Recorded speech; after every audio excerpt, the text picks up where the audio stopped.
This is the Barbecue Central Radio Show, which is recorded live each Tuesday at 9 p.m. Eastern Standard Time. The Barbecue Central Radio Show is being brought to you by The Barbecue Guru, the original creators of automatic temperature control devices, now offering 4 different models for you to choose from. Rest easy knowing that The Barbecue Guru is controlling your pit temperature so you can get on with your life. Visit bbqguru.com or call 800-288-GURU for more information. And by Fred's Music and Tasty Licks BBQ Supply, your online barbecue and grilling superstore. From cookers to grills, wood chips and chunks, and everything in between. Also be sure to try the Tasty Licks barbecue brand of rubs and sauces. Check Fred out online at tastylicksbbq.com. And by Stephen DeFranco Jewelers. Located in beautiful Willoughby, Ohio, Stephen DeFranco Jewelers is a family-owned and operated business looking to service the great folks of the barbecue and grilling world. Get free shipping and big discounts by mentioning my name and the term Barbecue Brother. Check out their inventory by visiting StephenDeFranco.com. And by Butcher Barbecue, with 30 years of experience in retail, wholesale, meat markets, food service, and customer service. Using that experience, everything they do and sell at Butcher's Barbecue comes from real-world knowledge. Check out their award-winning spices, sauces, marinades, and injections by visiting ButcherBBQ.com. Always trust your butcher. And by the Barbecue Institute. Take your barbecue to the next level with the Barbecue Institute class. Pitmaster Conrad Teddy Bear Haskins uses his years of catering and restaurant experience combined with food science and smoking secrets to help you understand how to improve your barbecue. Visit bbqinstitute.com and register for classes today. And by Barbecuer's Delight Wood Pellets. Making pellets since 1994. 2/3 oak, 1/3 flavor wood, giving you that sweet, succulent smoke that you're looking for on your meat, both for grills and bullet-style smokers, and, of course, in larger quantities for your pellet-fed smokers. Find them at bbqrsdelight.com.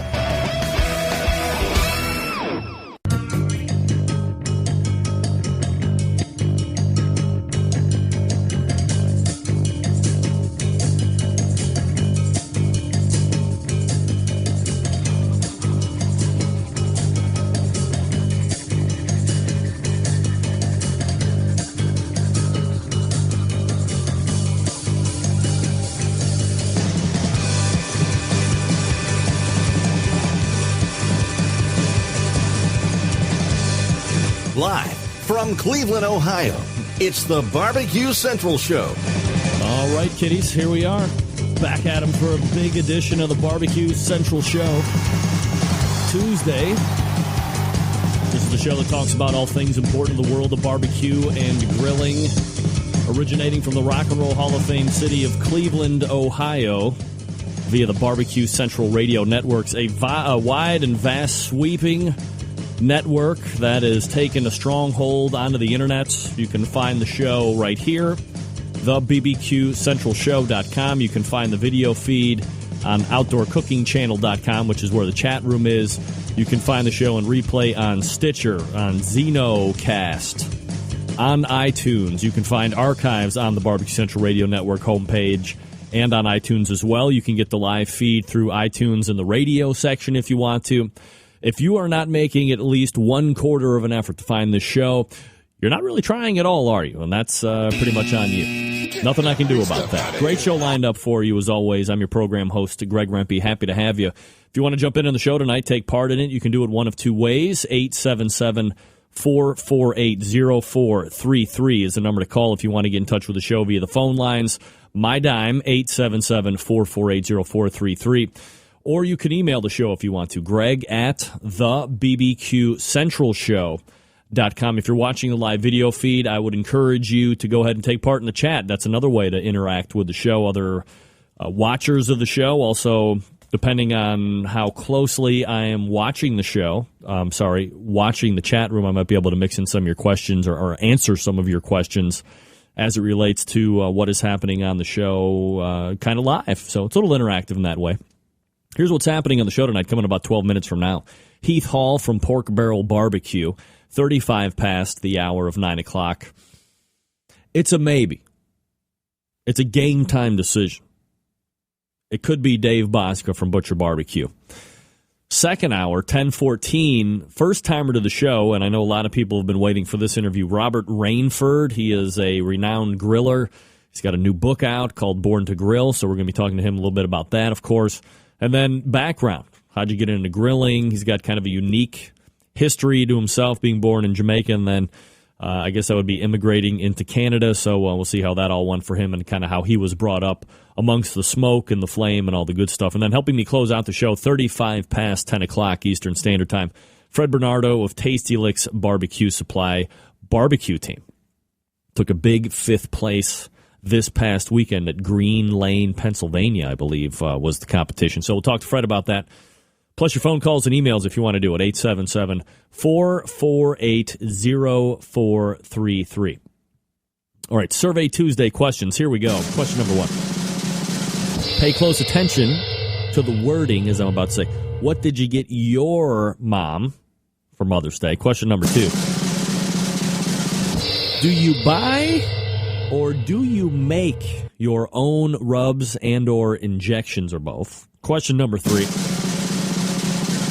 If you compete, what rule would you like to see changed in the KCBS?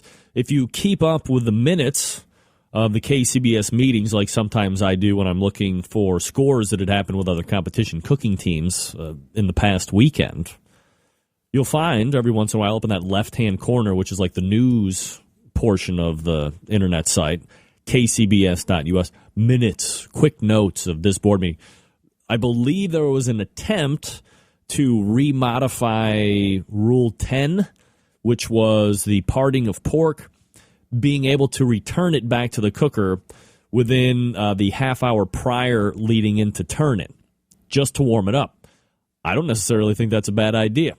When put to a vote, must be a bad idea. That's why I don't compete, because I don't know what I'm talking about. So what would you like to see, what main rule would you like to see changed if you compete in KCBS? All right, there you go. Those are your Survey Tuesday questions. I'll give you the answers to those Survey Tuesday questions from me next hour, and we'll go from there. But go ahead and email in what you like.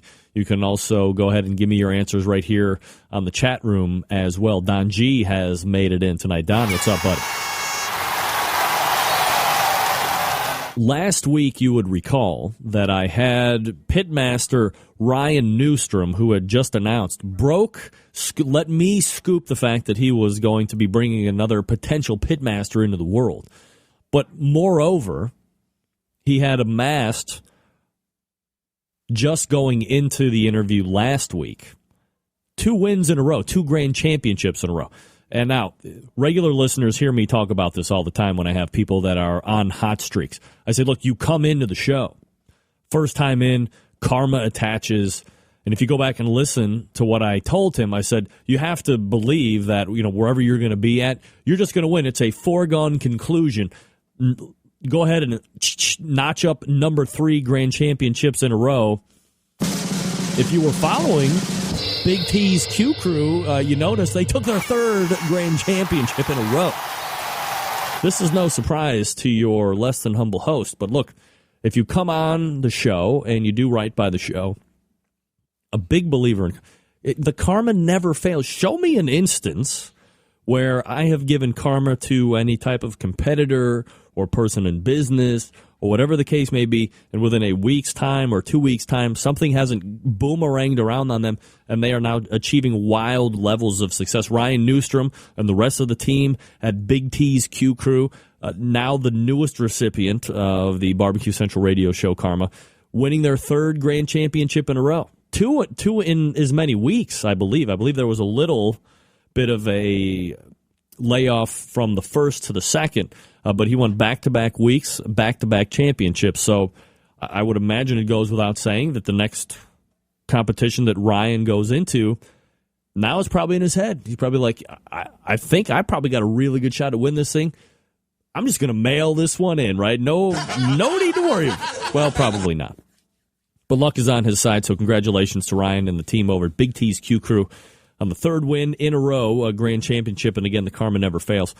Now, we were just talking a little bit about Mother's Day. And this is a note, and I think we are in a industry and we are a culture of people who are used to being by live fire, whether it be barbecue, whether it be grilling, what have you. But let's be honest with ourselves, folks. Every once in a while, we kind of screw the pooch, don't we? Absolutely. I did it. Did this past Sunday.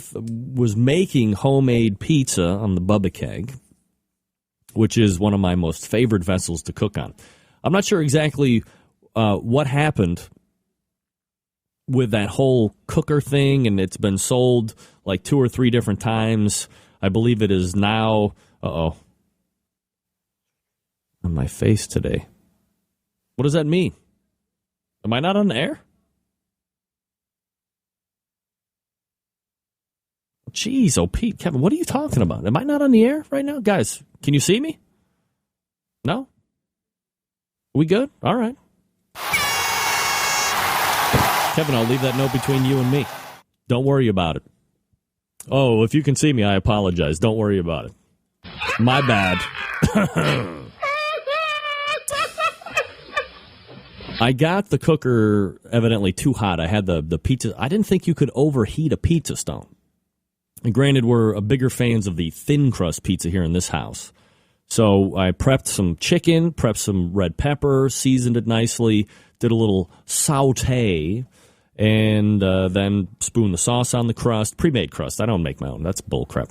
No offense, Fred Bernardo. I know you make your own, but that's a different thing.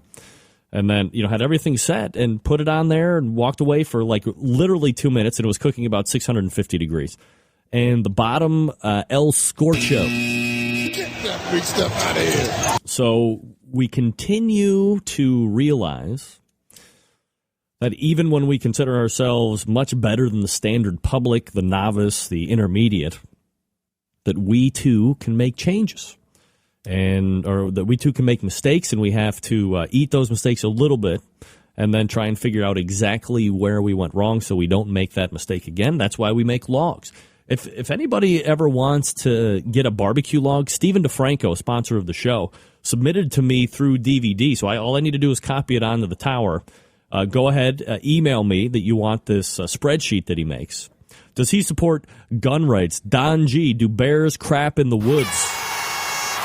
Yes. You know that's right. You know I do. Even the most experienced grillers and barbecues make mistakes. And that's what I did on Mother's Day, and I would really have loved to eat that pizza. Looked really good on the top side, not so good on the bottom. All right, gang, let me talk to you quickly about Tasty Licks Barbecue Supply. Look, there are unsavory businesses and creeping marauders at each and every turn on the internet. And I think at this point we can all agree on that. Look at this guy. We'll be seeing him in just a little bit. Let me dump that and show you this crazy guy. That's Fred Bernardo right there. Fred, I can't take your call. I'm right in the middle of the show. Sometimes you're looking for a barbecue or grilling item that just isn't stocked anywhere in your hometown, or the next town over, or the next town over from that. Your options have become limited, and you're now forced to go online to buy the item you want, or you're just going to go without it, and you don't want that to happen. That internet grip sets in, the hands start to sweat, your neck tightens. You've been screwed on internet purchases before, and you don't want it to happen again. After all, this is your hard-earned money you're spending, and you want to feel confident that the company you're buying from is going to get you that product at an honest and fair price. Good news, folks. Let Fred Bernardo and the gang over at Tasty Licks Barbecue relieve you of your internet buying stresses. Tasty Licks has one of the most complete inventories of barbecue and grilling items anywhere on the face of the earth. All the items that you see on Fred's website are in stock, ready to ship to you directly. Now, are there other places on the internet that you might have the ability to find an item cheaper? Probably. But are you 100% confident you're actually going to get that item that you buy? How long is it going to take to ship to you? All great questions that no one can answer with 100% assurity. That's why when you buy from Tasty Licks Barbecue Supply, all of the items are in the store. They will ship to you promptly. Everything priced fairly in the store. You can call Fred if you want to. Try and strike an extra special deal. He's open. He's a businessman. And Tasty Licks carries grills and smokers, ceramic cookers, electric cookers, various charcoal types, wood chunks and chips and cookbooks and accessories. If they don't have it, you don't need it. And on top of all that, Fred carries and uses many of the other sponsors of the show in his store. So if you're doing like this 2-for-1, you're buying from a sponsor and you're buying the sponsor's product. And don't forget the Tasty Licks barbecue rubs and sauces as well. They're winning on the competition circuit, as we'll talk to Fred. Head on over to tastylicksbbq.com. Let the confidence exude from you as you make your purchases online. Then, enjoy your item upon delivery. And don't forget that Fred and the gang are there to help you after the sale as well if you need it. tastylicksbbq.com. tastylicksbbq.com. Give me this quick time out. We're going to pull up Heath Hall from Pork Barrel BBQ and talk about a number of items. You're listening to the Barbecue Central Radio Show right here on the Barbecue Central Radio Networks.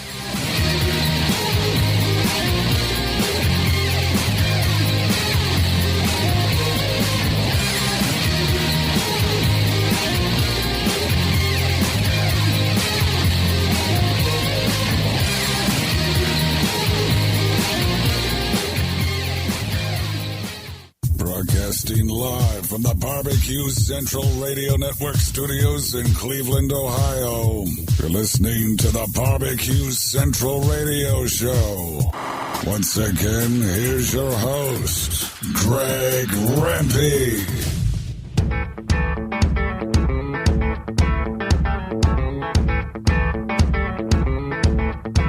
All right, coming up on 14 past the hour, 877-448-0433. Greg at thebbqcentralshow.com are the two ways you can touch the show. First guest tonight, a fan favorite, along with his partner. They have amassed one of the most successful barbecue business conglomerates going right now. Their interests include barbecue rubs, sauces, made a number of TV appearances. They head up an award-winning barbecue competition cooking team. They are a very successful barbecue restaurant owners, created a brilliant new YouTube campaign called Can You Grill It? We'll race over to the hotline and bring up a friend of the show, barbecue maven Heath Hall from Pork Barrel BBQ. Heath, how are you, bud? Good, man. How's it going, Greg? Doing absolutely fabulous, Heath. Appreciate you making time for the show tonight. Lots of different places to go. So why don't we start just kind of how I ended with that new YouTube product that has been making its way across the interwebs. It's called Can You Grill It? To date, you have massacred such succulent items as a new iPad, an Android Razr smartphone, an Android tablet. Where did the concept come from, and what is the purpose behind it? Just to show how much money you people have and you're just throwing it all away on high-powered grills? I mean, what's the deal? Well, basically, sitting around contests, and some night we're thinking, I wonder if you could grill this. I wonder if you could grill that. And it started out, with things like, could you grill a cake? Could you grill, like somebody's wedding cake? And then we started thinking, let's really go nuts here and see if we can grill things like an iPad, an iPhone, Android Razr. We've got 4 of them up. We just put up a 4th one today, which is the Kindle Fire. And yes, the Kindle Fire does catch fire. I don't know. It's really just a kind of a fun little thing to see what we can or can't grill, and we offer up if anybody has suggestions, please offer those up to us on our email porkbarrelbbq.com. All right, so you are people to assume that this is something that you might eat? Are you just looking to see when burn points take hold on these certain electronic items? And I guess because I am, let's say, frugal, are these items being donated to you guys? I mean, you've easily rifled through almost like, $3,000 worth of high-end electronics that you probably figure are going to burn at some point. So are these being donated to you for this? Well, eat them if you like. It's just like sometimes you were talking about pizza. And Mother's Day, maybe you tend to overcook the iPad and it's not real appetizing. No, we purchased these. The funniest thing I think about it was when we purchased them and we were offered the extended warranties. And you know how salespeople are trying to really pitch those extended warranties. And I was in a Staples buying actually the Amazon Kindle. And the person was really pitching it hard. You got to get this. We'll cover anything. I was like, you sure you'll cover anything? Like, oh, yeah, we'll cover anything. And finally, after I told him what I planned to do with it, he admitted that was not covered in the extended warranty. But no, it's we're just out there doing what we always do, trying to get a little buzz for Pork Barrel. We've had a couple of the videos up for a couple of weeks. We've already got over 20,000 views on those videos. Like I said, we put up a new one today.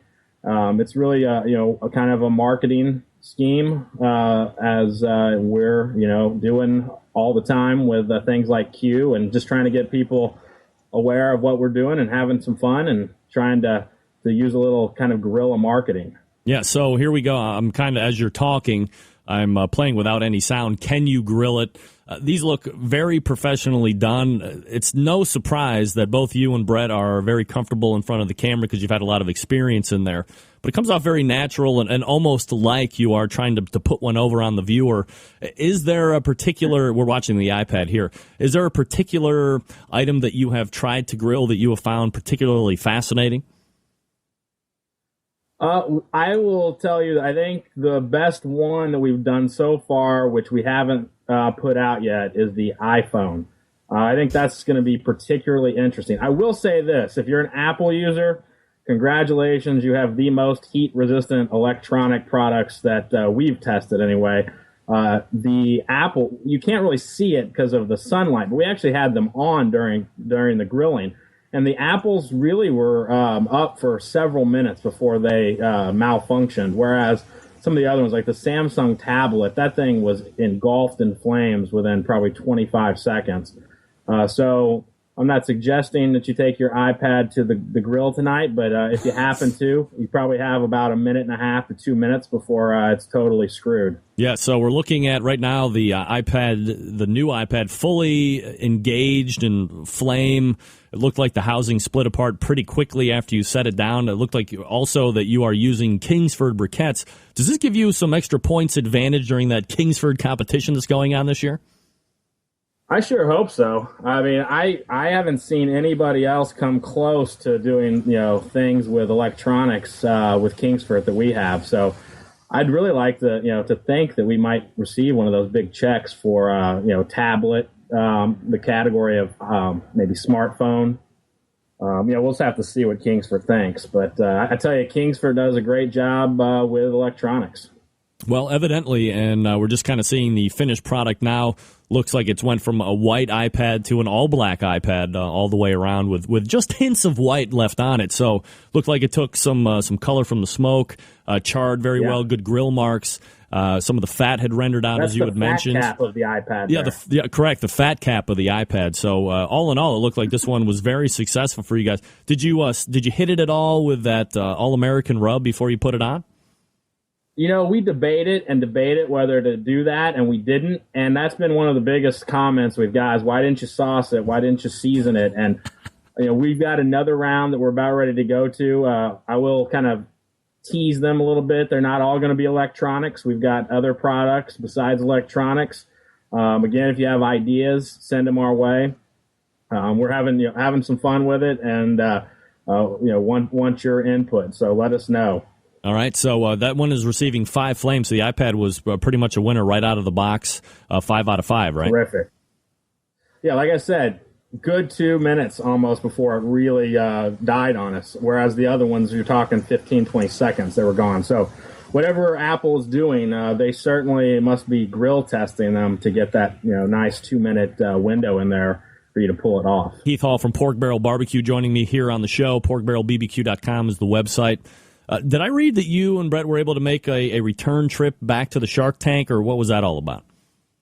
Yeah, we were back on Shark Tank in March. We did a follow-up on the restaurant. Barbara came down and dressed up in the pig suit and surprised us during the video taping. Our good friend Kit Rudd of DeGuayo Barbecue here, you'll have to ask him sometime about what he did to Barbara. He thought that I was in the pig suit, and so he smacked what he thought was my butt, but it turned out it was Barbara Corcoran's butt. Nice. So that was a good one by Kit, but yeah, it was great. Shark Tank just got upped for a full season, 4th season next year, 22 episodes on ABC. It's as popular as it's ever been. Friday night, it's the #1 rated show on TV, and so we're thrilled. Obviously, the longer it's on the air, the more we get to benefit from that, and the more that entrepreneurs in general get to benefit from that. We've got a lot of friends we've made from the show whose companies have gone from a relatively elementary beginning stage to now full-fledged businesses that are very successful, are employing a lot of people, and it's really a great show we're a perfect example of how it can really help you. Now, I want to make sure, because there was a little bit of back and forth on my webpage of all places, that, you guys should not be mistaken for people that are lucky, that somehow you knew somebody that got you on or anything like that. This is ball-busting, ass-bending work that you guys have been putting into it, and certainly being on the show a catalyst, but this isn't something that you just lucked into. No, we've worked our butts off to get to where we're at.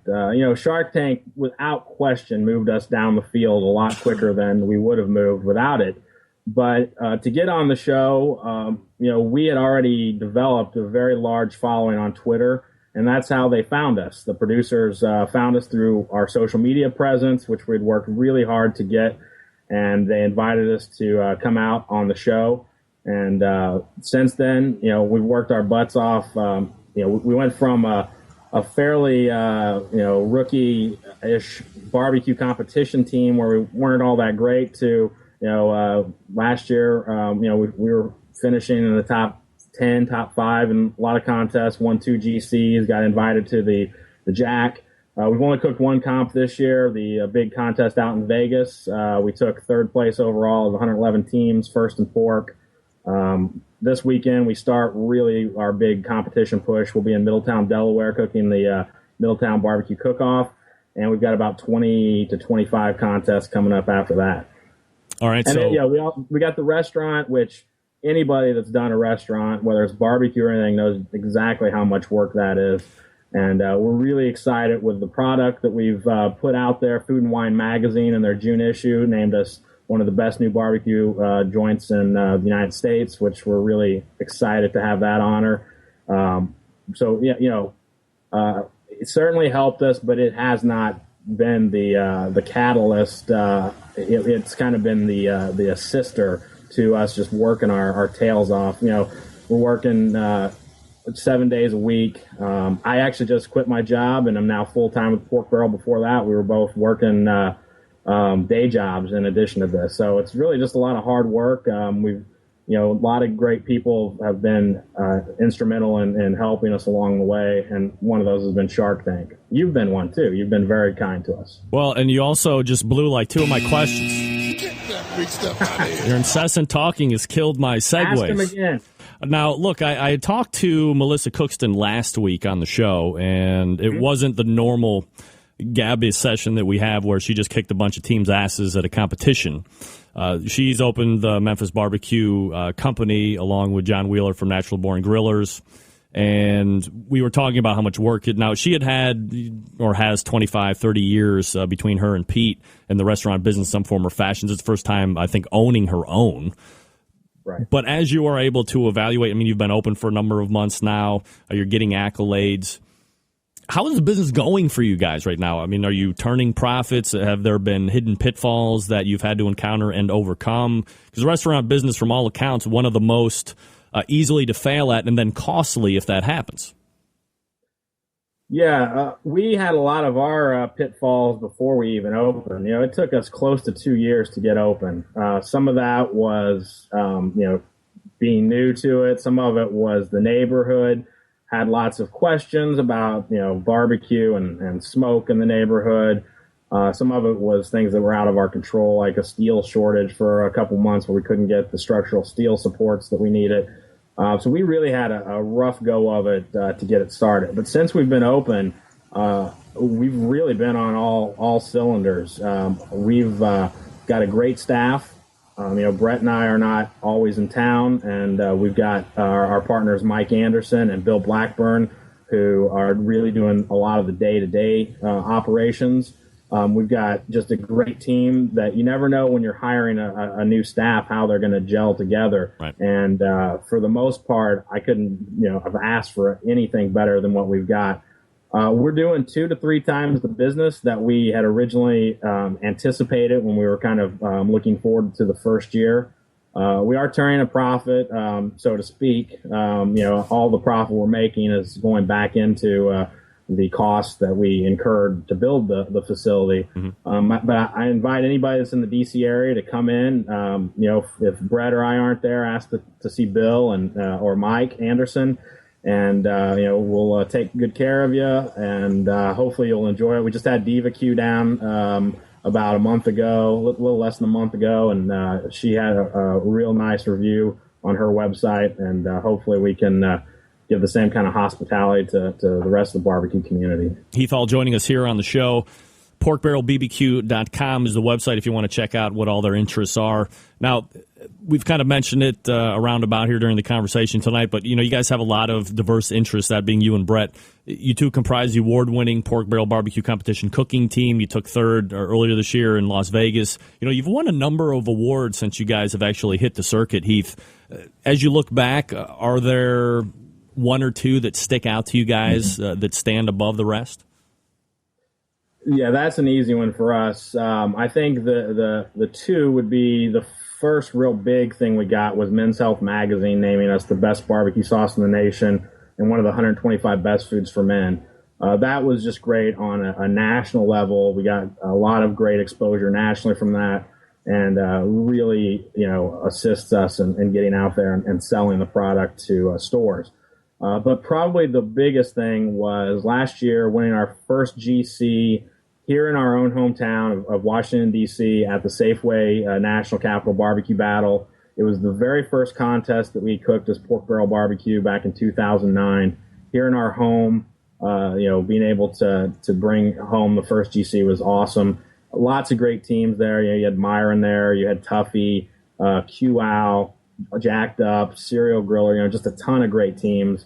So to be able to win with that kind of against that kind of competition, and then having it be an automatic to the Jack just added the cherry on top. So I think that's easily our most enjoyable victory to date. Heath Hall joining me here on the show. Heath, got a couple minutes left, and I know you haven't been in the competition scene as much as you would like to this year, and that'll be changing here. But, I've talked to a lot of pitmasters over the last 5-6 months that have won or come in reserve, and they've hit on chicken pretty well, top 10. They've hit on ribs pretty well, top 10, and brisket. But pork has seemed to be the category that has kind of stumbled for them. Are you making any changes as you see pork scores this year at all? Or are you going to stick with the same flavor profiles that you've been running with? We've cooked one contest this year, the Vegas contest, 111 teams. We took first place in pork. So I don't plan to change anything at this point on pork. No, you actually you had mentioned Big T's earlier, Ryan and Tippy Canoe, and actually over the off season, I took their class, which I highly recommend it to anybody, no matter if you're finishing as GCs or if you're finishing dead last. And a couple of things that Joe from Tippy Canoe said to me, I think really resonated. We had a good pork last year. We did real well in pork. But I think we've really nailed it this year with combination of what we were doing and combination of the things that Joe and I were talking about earlier this year. So sales pitch, if you get a chance to take that class, I highly recommend it. It's really, really worth your time. And both of those guys are about as hot. You mentioned Ryan winning, but I think the ones that he didn't win, Joe's winning. And the ones that Joe won, Ryan finished second. So they're crazy tag team right now. Yeah, I think the only team hotter than either one of those, and is probably going to be my pick for at least halfway through the season for KCBS Team of the Year, is going to be True Bud Barbecue. They finished with another grand championship this past weekend. They've been cooking out of their minds probably for the last 11, 12 months, but really starting to garner quite a bit of attention from nobodies like me. I know a lot of people on the competition circuit know they have been cooking very well for quite a long time, but I'm going to be having them on the show next week, so I'm definitely interested in talking with them and seeing what their tips and techniques are. We're talking with Heath Hall from Pork Barrel Barbecue. Where are you going to be at again, Heath, competing next? We'll be in Middletown, Delaware this weekend for the Middletown Cook-Off. The next weekend over Memorial Day, we'll be down in Evans, Georgia at Banjo BQ. And then the following weekend, we'll stay local, Upper Marlboro, Maryland for the Beltway Barbecue Battle. So those are our next 3 weekends. And, like I said, we got about 20, 25 more to go. We'll be doing Sam's Club in August in Pleasantville, New Jersey. But we'll be cooking all over the place. So if you're at a comp we're at, please stop by, say hi, or we'll stop by and say hi to you guys. There you go, gearing up for a big 3 weeks, and then 20 or so plus more after that. Heath Hall from Pork Barrel BBQ. Heath, always appreciate the time tonight. Thanks for coming on. Hey, thanks, Greg. Real quick, if I could just send my best wishes to Sherry Gray and Rod Gray. I know they're going through some tough times right now, so if we can all keep them in our memories, thoughts, and prayers, and just keep thinking about them. And if you can go out there and donate blood, please do that to help Sherry. We're all thinking about you, Sherry. We love you guys. All right, thanks for sharing that with us, Heath. Thanks. Take care. Heath Hall, Pork Barrel BBQ. If you need him, a lot of people probably don't want to need him, especially if you're competing with him. I'm actually going to talk about Sherry Gray here in the 10 o'clock hour as well. But if you do have the ability, or if you have been keeping track of Rod or some other connected people on Facebook in relation to how she's doing, and you can donate blood out there in the, I believe it was Kansas City area. I'll double check that here before we talk about it at 10. Your help is certainly needed and appreciated up front. Heath Hall, if you need him. All right, here we go, gang. If you are like me, then you're always trying to think of ways to step your barbecue game up a notch or two or even three, and you're going to do it with this product right here. There's no easier way to do it than by adding a little Butcher Barbecue to your arsenal. Now, maybe you need some validation before you head on over to butcherbarbecue.com. How about the last 3 winners of the Houston Livestock Barbecue Contest have all used and won with Butcher's Barbecue? The top teams in KCBS, FBA, IBCA all use Butcher Barbecue products and win consistently. And the fact that the guy who is the pitmaster of Butcher Barbecue himself, he uses Butcher Barbecue. Got him 3rd place overall, KCBS Team of the Year last year. Need I say more? Look, we all know Butcher's is well known for the injections, that pork and the beef. Now this Prime injection, which has combined all the things loved with their beef injection, using its award-winning flavor enhancer and its ability to keep your brisket juicy. They have combined it with what has become a competition standard in beef flavor. Beef flavor. It's available for sale right now on butcherbbq.com. Now, maybe you're looking for a go-to rub or sauce. Good news, you've hit the mother lode here as well. Butcher's Barbecue has a full line of award-winning rubs. One of my personal favorites is the steak and brisket rub, but you can go ahead and grab some honey rub as well. It garnered a lot of attention last year. Try the premium rub, especially if you inject with Butcher's Barbecue. It is formulated to work with the injection, a perfect 1-2 punch to impress judges and friends alike. And last but not least, that Butcher's Barbecue sweet barbecue sauce. Look, when it comes to sauce, I am as picky as it gets, right? Butcher's Barbecue sauce wins in every category for me every single time. Not overly sweet. A nice slice of tang, just the right amount of back-end heat, and for crying out loud, no liquid smoke. Dave took the time and effort to make a quality sauce, and he didn't take the easy way out like most people do by adding that liquid smoke. No way. Grab a box of 6 because it's going to go quick in the house. No worries on breaking the bank when it comes to shipping either. Orders at $55 or less, ship at $7. $56 and up, $9. Cheap. Head on over to butcherbbq.com and stock up now. butcherbbq.com. Butcher's Barbecue. Always trust your butcher. We're coming back with maybe Dave Bosca, or maybe your calls and emails and Survey Tuesday questions. You're listening to the Barbecue Central Radio Show right here on the Barbecue Central Radio Network.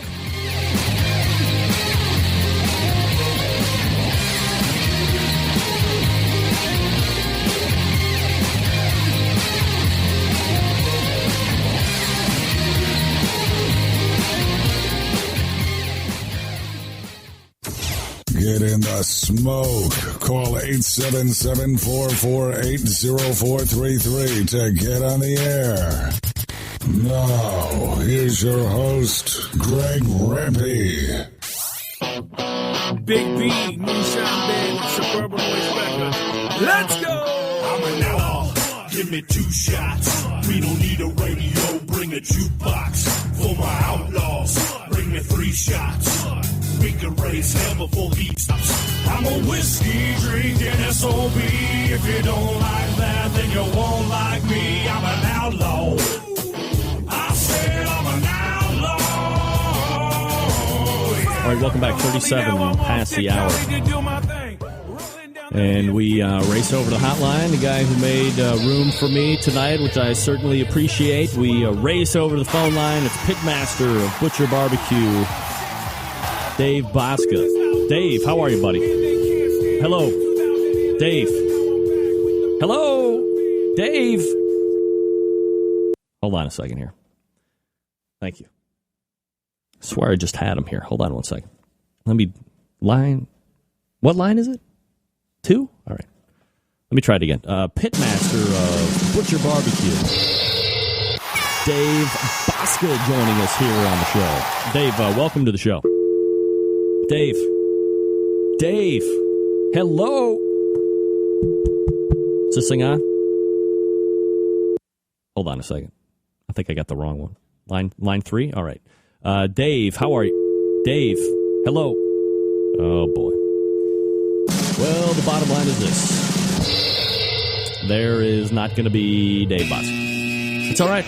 Big stuff out of here. Truth be told, Dave was actually potentially backfilling a guest for me that had canceled. The interesting point in all of this is when I was corresponding with Dave in email. Dave, I apologize if we're breaching protocol here. You know, this is why Dave is man on another level of the game. Man like some of us may not even ever think about.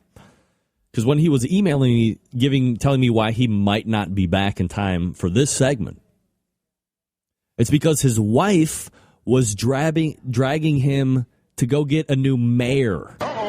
Not mayor. Mayor. Which, if my bovine skills are at a sharpened point, means female horse? I think the next time my wife is going to be dragging me to get a new mayor will be never. Get that big stuff out of here. Dave won't be in. It's Dave had a pre-existing engagement by getting a new mayor. So, you know, Dave is a butcher. I imagine mayors make more meat makers. There's a word for those people. Baby cows. Whatever. All right, so here I can do this since I have a little time. You know, we have athletes in the family. I'm going to break format a little bit. This is Proud Father coming. So if you want to tune out for the next 3 to 4 minutes, that's fine. I understand. But my oldest is going to be racing in the championships this coming weekend for 5th and 6th graders. She's a 5th grader. And there was a warm-up relay 4x1 this past weekend in beautiful Wycliffe High School. And it looked a little bit something like this. Oh, wait, no.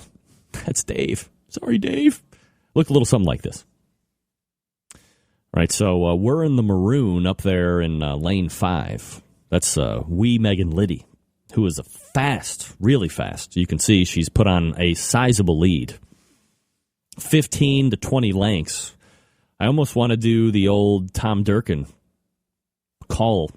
Now, you can see, not as fast. And I'm going to pull out here. This is me filming, by the way. So you can see the lead starting to evaporate quite a bit. We're going to be leading to the corner runner right here, they're running the turn. I forget what her name is. I want to say it's like Emma. But I don't think it's Emily. Who's the girl that runs the turn? That ran it last weekend? The third leg. Handing off to Bobby. Now here's Bobby right here getting the handoff, and now she is sprinting down the track. She has easily... Emily was the third leg. Now I'm pulling out here. So look, there's now right back to like 25 lengths. Look at that. Fabulous. So just a warm-up right there. But you could see that within that video, I'll go back, you can see this handoff coming around, this girl in the black starting to catch up. So the black team's probably feeling pretty good right about now. So you get the handoffs are almost equal, and then boom, it's over. 10 meters in, and now we're starting to stretch out. It was so far I had to pan out right here so you could at least get some type of depth perception as far as how bad the other team was. Not very CYO of me, I know. Get that big Sorry. stuff out of here. Sorry. A Ginger. That's right, Donji. So now they're pointing to the championship meet this coming Saturday, where there will be another 4x1. Bobby will also be taking place in the high jump as well. And there was something else that I wanted to share. I saw this on the... Who is this? The Barbecue Brethren.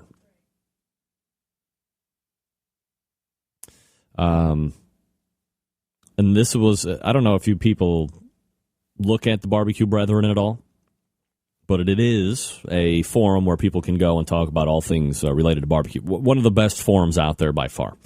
And the name of this post was, "Are You Kidding Me?" I don't know. Let's see. And this is from Pike 51 in Valdosta, Georgia. "Are you kidding me? My neighbor was doing a Mother's Day cook for his parents and in-laws and his family and got things fired up Saturday night about 9 p.m. on his smoker. He got a nice homemade offset on a small trailer, and it was in his fenced backyard with a lock in the tongue. Went to bed about midnight, woke up at 4 a.m. to check the temps, and the smoker was gone. Big stuff out of here. Some jackhole stole it during the cook." His words, not mine. "Not only was he out the cooker, but the thieves got 4 slabs of ribs, a butt, 2 chickens, and some baked beans, along with all of his cooking tools and wood, kept in a large storage box on the trailer. How does this happen? Well, pretty easy. Somebody smelled it, and they just wanted to take it. Now, I could read you all the posts back about, let's get our guns, let's go find the thieves, blah, blah, blah. But Pike 51 followed back up today at 8:32 a.m. from Valdosta, Georgia. They found it. In an interesting twist, my neighbor just called me and said he got a smoker back this morning, delivered by the wonderful police department. I was talking to a coworker here at the hospital yesterday, telling him about the stolen smoker, and he mentioned that early Sunday morning, a guy was brought into the emergency department with burns to both hands and his arms and some BS story about how it happened. Putting 2 and 2 together, he contacted the police, who paid a visit to the man's home late yesterday, and after some questioning, the man gave himself and 2 other guys up. Smoker was recovered from a storage unit about 2 miles from our neighborhood, with the food still in it. Apparently, after getting burned up like he didn't want any food. I would hate to know how the other units at the storage place smell after they dropped the still burnt smoker in and shut the door. I'm sure some other stuff had been ruined. From my neighbor said, this wasn't the first time that there was more stuff in the unit. Hopefully, these idiots get to do some special time at our local state penitentiary. So there you go. Now, there is a portion of the story which begs the question. If you are cooking overnight, midnight, what the hell are your ribs doing in the cooker? Get that big stuff out of here. You're having rib breakfast? And the chicken is going to be done at 2:30 in the morning. Probably waiting for the neighbors to come back home from the bar all mollered up and fend them off with chicken scraps so they don't take the real meat. 2:30 in the morning, 3 at the latest. But if you're a thief, granted you're not smart to begin with, and you tool around somebody's back of their house, and I don't know exactly what the makeup of this was, but for me, I would have had to cook it out front. It would have been a much easier steal for them. Not that evidently it was that hard for them to take it. But if you can smell the food like permeating through and there's heat resonating off of the unit itself, why are you trying to steal it? I mean, it's going to be hot, right? You open it up, you're going to be like touching the firebox, because obviously he tried to de-trailer it. Is that a term? Take it off the trailer? Not smart. Huge. Oh, to be honest, I wouldn't want to eat either. Who would want to eat? All right, let's quickly hit the Survey Tuesday questions again. What rule would you like to see changed in the KCBS if you could change it? Question number 2. Do you buy or do you make rubs or injections, whether it be home or for competition? Question number 3. What did you get your moms for Mother's Day? Go ahead and weigh in, 877-448-0433. Greg at thebbqcentralshow.com is the email address. You know, one of the things that we didn't really talk too much about with Heath from Pork Barrel BBQ was the fact that they do happen to manufacture one of my most favorite all-time rubs, which is the Pork Barrel BBQ All-American Rub. Now, being a internet celebrity as I am, I get a number of rubs and sauces, and it's just like a cavalcade of different sauces that are coming in all the time. So I don't typically need to buy my own rubs or make, although I love to make rub myself, I even more love to make my own barbecue sauce, which is why I'm probably not very partial to most. It's probably nothing short of a small miracle that I love Butcher's barbecue sauce as much as I do because of how much I like my own sauce. But as I've said many times in the past, my palate is more vinegar-based, has a little bit more of a heat tolerance than maybe most, has no need for any artificial smoke flavoring in my sauce at all.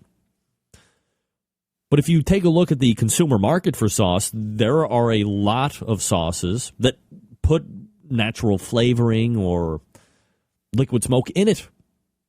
Randy Hill weighing in with Survey Tuesday question. No garnish. Absolutely. Couldn't be more on board with that. Couldn't be more on board with that. Question number 2. Do you buy or you make your own rubs or injections? Randy Hill is a combo. Number 3, ferns. Ferns. Gay! You buying your mom ferns? Ferns. That name reminds me of something else. Patrick bought her 3 rainbow trout and fillets from a 20-pound striped bass. I brought her 3 rainbow trout fillets from a 20-pound striped bass. I don't even know what that means. I know it means you fish, Patrick. I do not do that. I will not fish. Let's see. Patrick, no garnish, buy rubs and injections. Another with the no garnish. I agree. Where'd you go? I got a very small window here for chat room. Oh, damn it.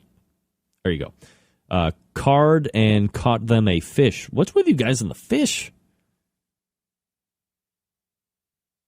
Nice. All right. Anyway, while I'm a lot more jazzed about the pork barrel rub than I am about the sauce, but again, very particular about my palate and sauce, which is why I don't overly solicit people to send me their sauces. If people are just sending me their stuff, it's no holds barred, as you saw a couple weeks ago. That wasn't my cup of tea. I'm not saying that it wouldn't be yours, but the rub is top notch. You got to try it. If nothing else, try the All-American rub. It's great on everything, which I guess is why they call it All-American, right? It's good on everything. All right, again, quickly, let me talk to you for a few minutes about the longest-running sponsor of the show. And you would know that, if you are any fan of the show, to be the Barbecue Guru. Now, we had Barbecue Bob Trudneck on last week. We talked about the new release of the CyberQ Wi-Fi. Now, if you remember during our conversation, I asked him, look, you already have something that is wireless the Procom 4 that we always talk about. That's going to get phased out. Very expensive technology. I want to say that thing retailed for like $600. I could be way off, but it was very expensive. But it was radio controlled, so you had that 600 feet distance, and you didn't need Wi-Fi connectivity or anything like that. Well, for as cool as it was, it probably wasn't the best technology for this day and age. What is Wi-Fi? Connect wirelessly, use your wireless platforms, whether it be netbooks, iPads, or let's call them tablets, smartphones. Well, the CyberQ Wi-Fi encompasses all of that technology, and it's in one nice compact housing made of ABS plastic. I know what that is, and you don't. So now you're able to set it up at a competition, or set it up at your house, and then boom, you're gone. You can go visit other campsites if you want, and if you are getting an inkling within your person that something isn't going right with the temperatures, you launch that on your smartphone, populates a web page, and you can see the complete breakdown with what's happening in your cooker. And you can make temperature adjustments. Maybe you're cooking too fast. You want to dial down the pit temperature a little bit. Maybe you need to speed it up. Pop up that temperature a little bit. You can see the meat probe, see where all the meat's at. It's fabulous. It starts at $295. You visit the website, thebbqguru.com. That's thebbqguru.com. Or you can call them if you want to. I know sometimes buying automatic pit temperature control devices can be a little intimidating because you want to make sure you get all of the right components so you can be up and running right out of the box. So you can call them 800-288-GURU. That's 800-288-GURU. And if it's not Bob himself, it'll be one of the very well-trained staff of the Barbecue Guru helping you execute the most efficient and effective automatic pit temperature control plan possible. So when you get it, you hook it up, and then you're off and running. Have your smart device ready to go. You're basically never out of contact with your cooker. You don't have to be tethered with any cords or anything like that. 800-288-GURU, 800-288-GURU, or thebbqguru.com. We'll wrap up the first hour right after this. Stick around. We'll be right back.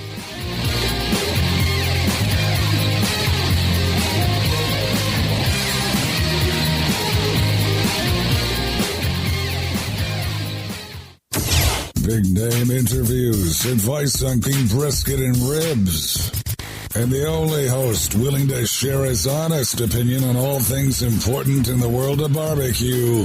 It's the Barbecue Central Show.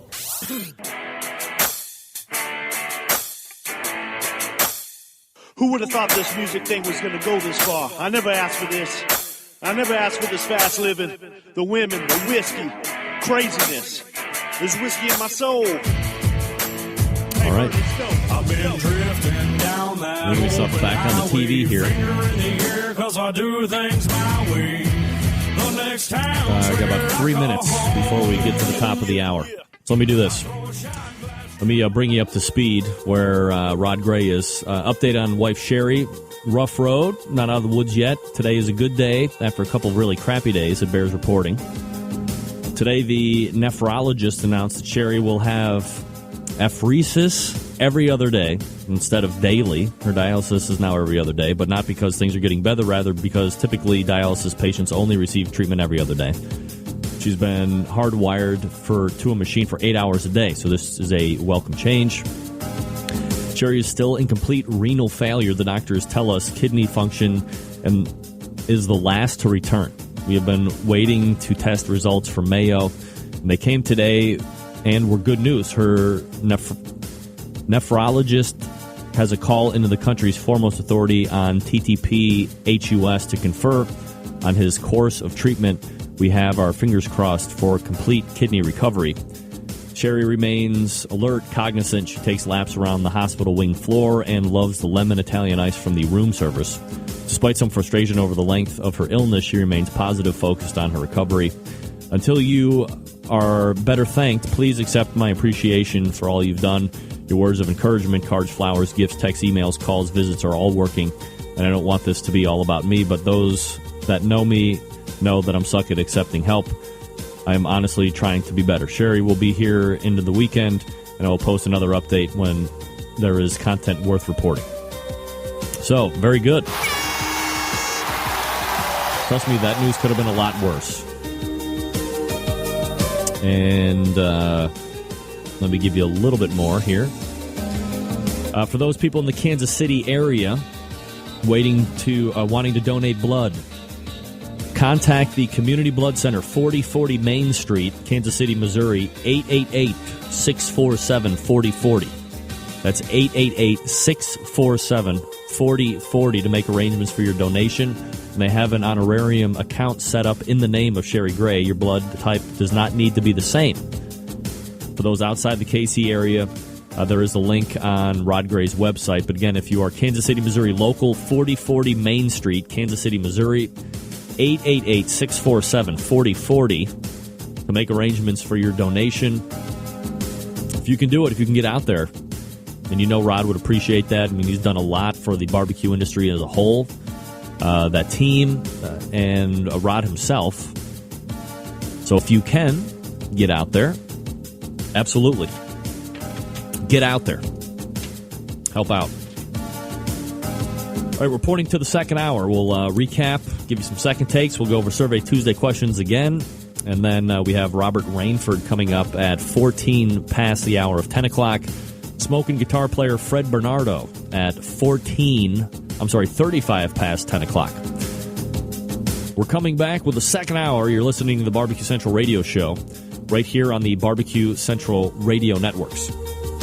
Survey Tuesday questions up next. Stick around.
Understand my intention.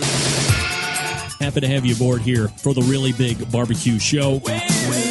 We cook because we have to, and we grill because we want to. Fine, how's it going? You have a great show. I'm a big fan. So what seems to be the problem here? This man looks like he's dead, and he's in the crackle. Charbono! It's all about the Charbono, dude! Succulent fish! What? He ate 54 wieners. But listen, Lavernius, shake a face. I'm shaking like a dog shitting peach seeds. You could use it to fight off creeping marauders looking to take your steaks off your grills. I just like being anywhere with Junior, Senior, and Diva. Sounds like a whole other type of movie. Wow. Yeah, really. Keep it hot, keep it clean, keep it lubricated. We have top men working on it right now. Ooh, top. All right, just like that, we are into the second hour, top of the second hour.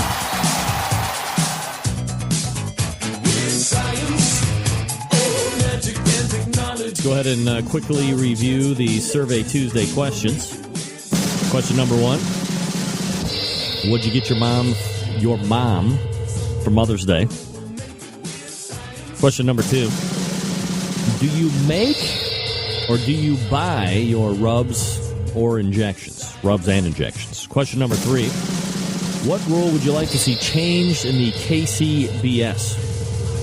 Before I give you mine, I'll give you Don G's. The rule to be changed, garnish. It's not salad. Question number two, rubs. I mix commercial and home ingredients. Draper's mixed with a little heat and sweet. And the Mother's Day question, Robert Rainford's cookbook. Not really, but cued Robert's cedar planked salmon for wife, mom, and in-laws. Cedar planked salmon. I don't like salmon. Don't make that for me when I come and visit you, Don. I don't want salmon. Cedar plank Twinkies is fine. Cedar plank salmon, I just don't like it. I've never understood salmon. My wife loves salmon. I just don't get it. I don't like it.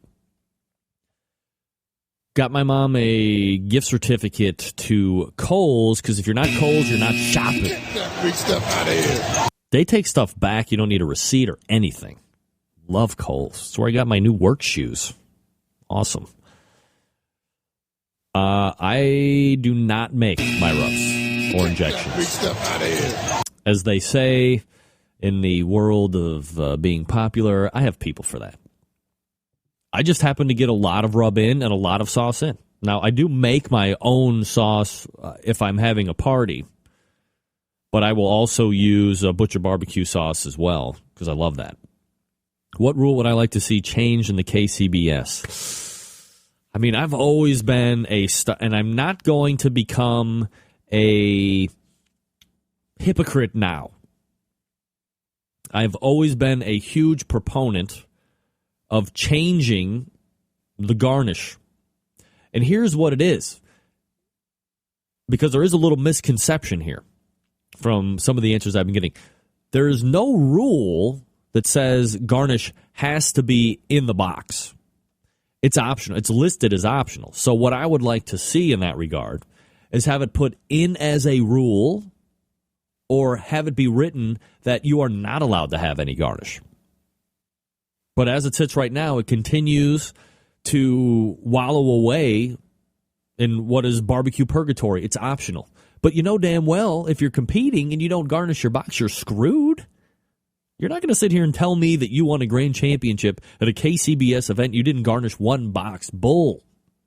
It's bull. It's bull and you know it.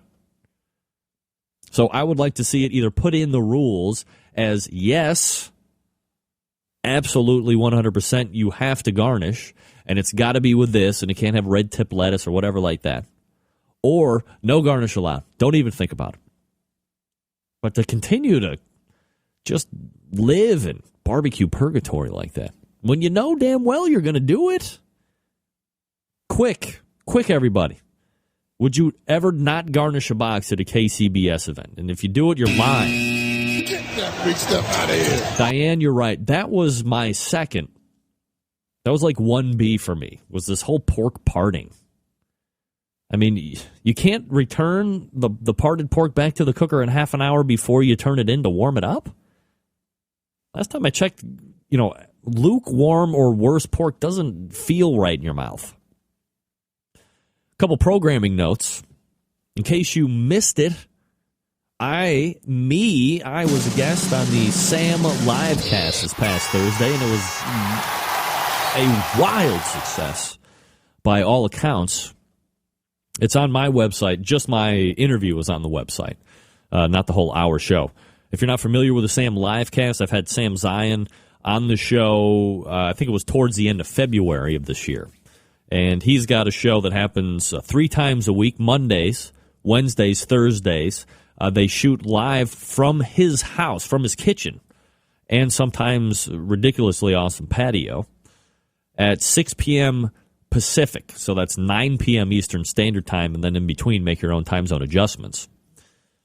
But what I really like, or I guess what endears me to the program is, half of it is just a bunch of, it's almost like a morning radio talk show. They're talking about current events, stuff that they saw at a store, whatever the case may be. And then the other half is reserved for cooking, and they make it all right there. And there's nothing that's prepped. It's not like the talking head chefs, if you will, where most of the work has been done off camera. This is all taking place as the show is happening, and it's live and it's uncensored, and that's why I guess I find it so endearing to me. So to be on it was a special honor. We talked very basic, rudimentary stuff about barbecue and grilling and what the difference is, and some items that you might want to consider putting on the grill, stuff like that. So go ahead and check that interview out. Again, you can find it right there on the Barbecue Central Network homepage. Play it, and I think you'll enjoy it. And from all accounts, I might be a recurring guest on somebody's show. And a big show at that. Could be the big break we've all been waiting for. Next week on the show, so thanks to Sam and the cast. It's got a wonderful cast. They have witty and witty repartee during the course of the show. So Sam and his son Max and Lynn. Max and Lynn are like the engineering guys. Then you have Steve behind the camera. Sam's wife sits in on the show, Kelly. So it's a fabulous cavalcade of guests. I think I've used that word twice tonight, cavalcade. It's a fabulous array of personalities on there, and that's why I like. So check it out if you've never seen it. TheSamLivecast.com is the website. Next week on this show, you'll be finding what is going to be a recurring guest. We've had him on once before, Jim Shaheen from the Washington Post. Always has some great takes on the world of barbecue just in general. And then we'll also be talking to Jim Grant from True Bud Barbecue Team. They are currently ranked number 1 in the KCBS Team of the Year. And again, I don't want to say dark horse pick for Team of the Year, but we're not even 6 months in, barely 6 months, no, not even 6 months in, 5.5 months in, to this competition season. And if they continue to cook the way they have for the last good handful of months, they're going to be tough to beat. They win a lot. They win a lot. When they don't win, it's like top 5 or better. So that's going to amass points. What can I tell you? What is that huge bug? Is that a... Ladies and gentlemen, believe it or not, first lightning bug of the year. It's in my house. Let me show you this. Just got this in the mail. How about this guy? Wait, let me try this. It's the Ted Reeder Beerlicious book. Being released today. It is on sale today. And believe it or not, if you turn, let me turn very quickly, to page, I believe it's 107, 105, 107, sorry, 109.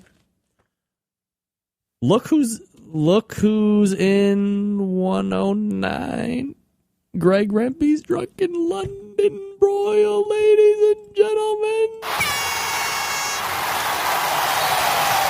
See that? It's like the worst. Hold on. Got a better idea. Boom. Look at that, and then look at it. Just show you some of the great pictures that Teddy took here. There's like over 200 pictures. Great write-up. I mean, he mentions me right at the top. Wow, huge honor. But there he is. Everything in the book that you see is, God, I got to do better. See, I want to hold his face. Every recipe in the book has beer in it. So how bad could it be when we're talking about bad things? How about that? So, Ted Reeder, thanks for including me in the book, and thanks for the advanced copy. Great pictures, great recipes. A lot of people contributed to that book. Yeah, Bud Light. I didn't pick the beer, Diane, okay? You know me, I only drank Budweiser. You know that's right. Or PBR, Genesee. No light beer in this house. All right, gang, take your barbecue to the next level with a Barbecue Institute class. Pitmaster Conrad Teddy Bear Haskins uses his years of catering and restaurant experience combined with food science and smoking secrets to help you understand how to improve your barbecue. Backyard barbecuers and those folks who want to open a business drive and fly in from all over the world for the Institute's small, friendly, informative classes. The Barbecue Institute has a full schedule of classes in Texas right now, covering everything from a short fajita class to an all-day class on how to smoke the classics like brisket, pork, ribs, and chicken. The premier class of the year coming in just a few short weeks, June 2nd and 3rd, at the McKinley Springs Winery in Prosser, Washington State, set in the beautiful Horse Havens Hill. This is Conrad's favorite location to teach barbecue. In addition to the menu listed on the website, there will be an additional side and Dutch oven desserts. And of course, that special unannounced bonus will be the whole hog. That's right, first time in, Horse Heaven Hills. Did I say Haven? But whatever it is, Horsehaven Hills. Heaven. Is it Haven? Damn it. Anyway, it's Whole Hog Special Sunday. Now, learn the difference between cooking with charcoal, gas, logs, wood pellets. They can all produce amazing results, yet all require a different route to get there. Learn the practical secrets and the food science on the methods to get the best results from each heat source. We're not teaching classes on the weekends. Conrad is conducting private classes and corporate events from coast to coast during the week. He also founded OPBBQ.com in 2004 and still barbecues for troops and wounded warriors. That's Operation BBQ, I would imagine, for those letters. OPBBQ.com. To make your next off-site event really memorable, have a Barbecue Institute off-site party. Show your employees you care with the very best barbecue money can buy. They will be talking about it for years to come. For details on all the Barbecue Institute classes, visit bbqinstitute.com or check their Facebook page for the latest news and pictures. That's bbqinstitute.com. We're going to come back with first-timer Robert Rainford, in case you're interested, ladies and gentlemen. You're listening to the Barbecue Central Radio Show right here on the Barbecue Central Radio Networks.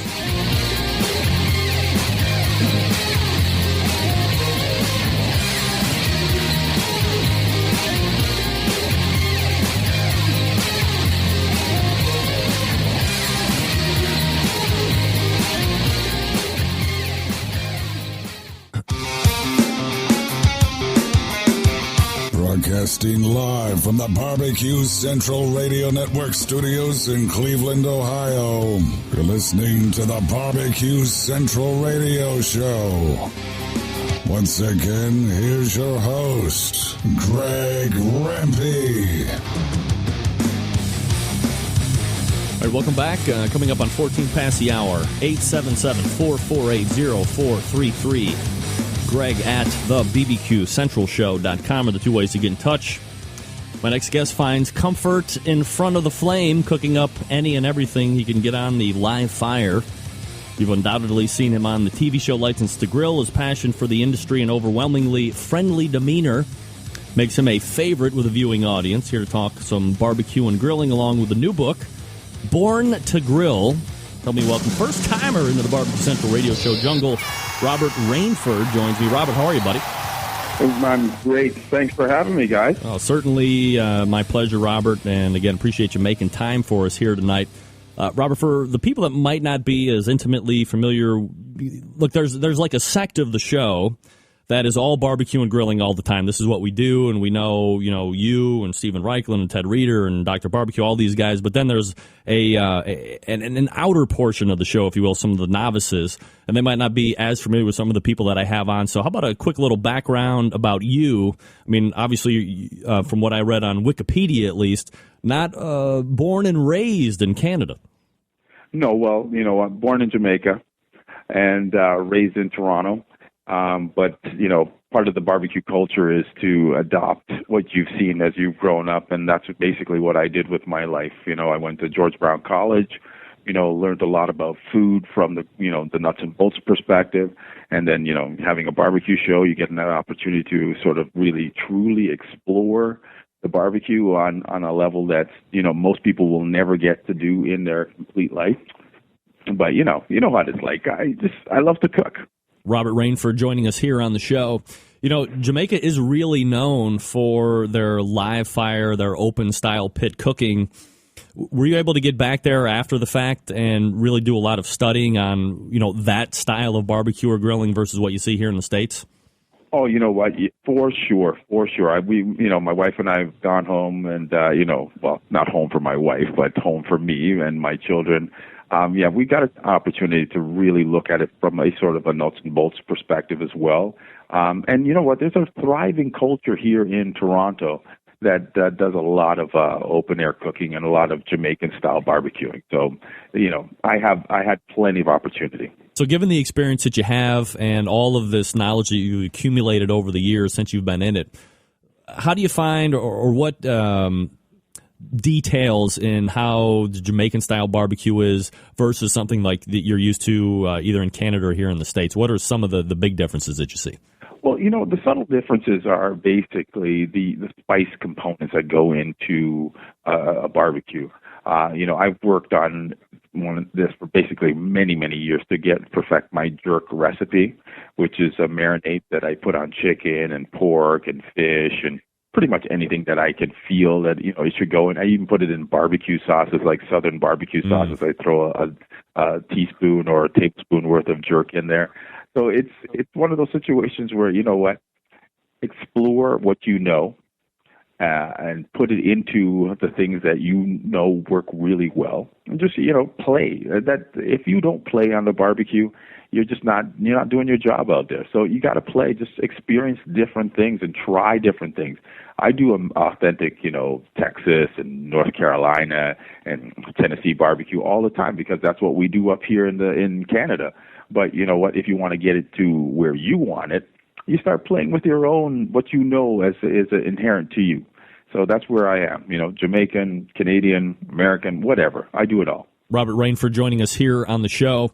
Robert, I was doing a little background on you and found that, you I guess decided to get into the food, like the culinary aspect, a little bit more traditional-wise, a little bit later in life. It wasn't like you were 18, 19 out of high school and you're like, yeah, I want to go into this food thing. It was a little bit later in the 20s. How do you think doing that and graduating from a technical background helps you in the barbecue and the grilling aspect now? It helped me out immensely, the fact that I was able to sort of gain some life experiences before I came to the kitchen. I was not hired out of school based on my cooking acumen. It was based on the fact that I was a parent, old enough, someone who you could rely on to show up, and my eagerness to learn were the trifecta, the part of my existence that helped me to become the chef and the cook that I was. And I think, for anyone that's 18 years old, if you truly know what your passion is, just follow it. And for me, I kind of had to follow a different path for a little while, but once I found what I was truly going to make me happy in life, I followed it like a dog with a bone. Now, you were probably most well-known, at least for a lot of us here in the States, because it showed here quite a bit with that License to Grill that was on the Food Network Canada. How do you view cooking shows today on TV? Not a lot of, let's say, chefs, per se. Do you like that fact that it's like people like me that can get in front of a camera and they cook and they have some ideas? Or do you think that it cheapens the information being disseminated to the masses because they're not, like, technically trained chefs? That's you want to answer this question as politically correct as you possibly can. Not here on the internet, we don't, Robert. No way. Bring it, baby. I love you, brother. I love you, brother. But you're so right. You know what? The people who don't have the background, you can see it. I think you can tell someone who's stretching it, in order to get a point across. And you have the people who are truly comfortable with the information that they've digested. It's a big difference, being confident in food and then translating that to television. Because for me, not having that TV background, I had to learn those chops. But nobody had to teach me, how to be proficient in a kitchen and how to, perform in a kitchen situation. So, let's answer the question this way. I believe that, personally speaking, that if you have a great culinary background and you have some personality, food is not an issue for you. So if you go and find yourself on YouTube, or if I'm going to find your clips on YouTube, I mean, you were very outgoing. You seem like you would definitely be something that I would want to throw beers with or hope I was getting an invite to a barbecue or a grilling thing that you're having at your house. Did you have to work on being that gregarious and that friendly in front of a camera, or is it just natural for you? Well, no, you know what? My first 6 episodes, if you watch them, you can tell that someone said, you know what, we're going to have to light a fire under your butt. And we're going to have to get you into a position where, we've got to get the inner passion, but we need you to show us that inner passion. And I didn't have that at the beginning. But, once I was told basically what the parameters were, how far could I stretch it, That's my personality is outgoing. But, you have to match the technical proficiency with the TV proficiency. And those things aren't congruent necessarily. So you've got to sort of build those two together, and then you can get to the point where you can have some fun. You never see anybody having fun unless they're technically proficient. Robert Rainford joining us here on the show, author of Born to Grill. So let's go ahead and talk about that for a little bit, Robert. Last week, the book launched. How's it being received? Is the publisher happy? Everybody that's important thinking that this is a good thing so far a weekend? Well, listen, I haven't had a lot of sleep in the last 10 days. I've been on the road. So I've been in Vancouver, Kelowna, Calgary. I just got home last night at got in at 11:45. My publisher, Random House, and Robert McCullough and the team are extremely ecstatic on where the sales are right now. We're in our second printing, and we haven't even really gone through the first wave of publicity for the book itself, or PR for the book. So, me personally, I'm ecstatic that, I get an opportunity, and this is where the heartfelt part comes from.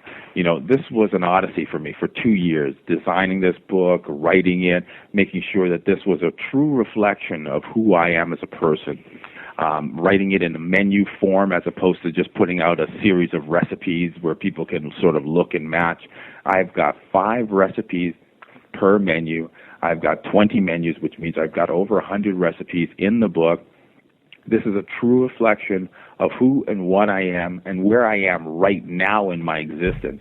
I think where those things all meet up, like inspiration and perspiration means success, I've got it. It's a unique layout to a book. Is that something that you had to hard sell to the publisher because it wasn't like a lot of the other cookbooks and chef-authored books that you see out there, or were they totally on board from Jump Street?